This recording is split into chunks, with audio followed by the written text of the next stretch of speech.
All right, by Saturday morning, Fall Creek, Wisconsin. One minute walk to work, and here's what I'm thinking about today. So I haven't made one of these videos in 3 weeks, partially because I haven't had anything to say, but mostly because I have questioned a ton of decisions that I've made over the course of that time, and it felt really disingenuous to the people in this building that I care about the most to be all, you rah-rah social media guy, right?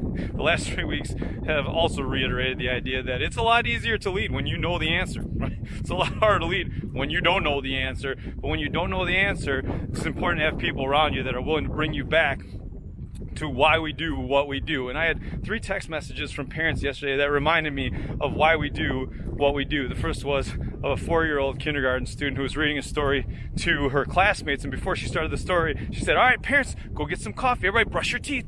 Just like we had done for every story that we read on our Facebook page last spring. We had a video from a kindergarten student who was doing a magic trick, just like we did on our Facebook page last spring. And she was so proud. She might actually be magic. And the third one was of a 3rd grade student to a high school student, and the 3rd grader had just gotten her basketball jersey that night. She picked the same number as the high school student, and she wanted to make sure that the high school student knew that she picked that number because she wants the high school student with her every time that she plays.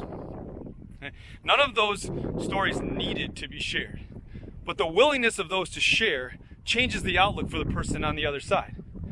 So leadership challenge for next week is simply this: never underestimate the power of a positive message, right? The 3 messages that I got yesterday brought me back to why we do what we do.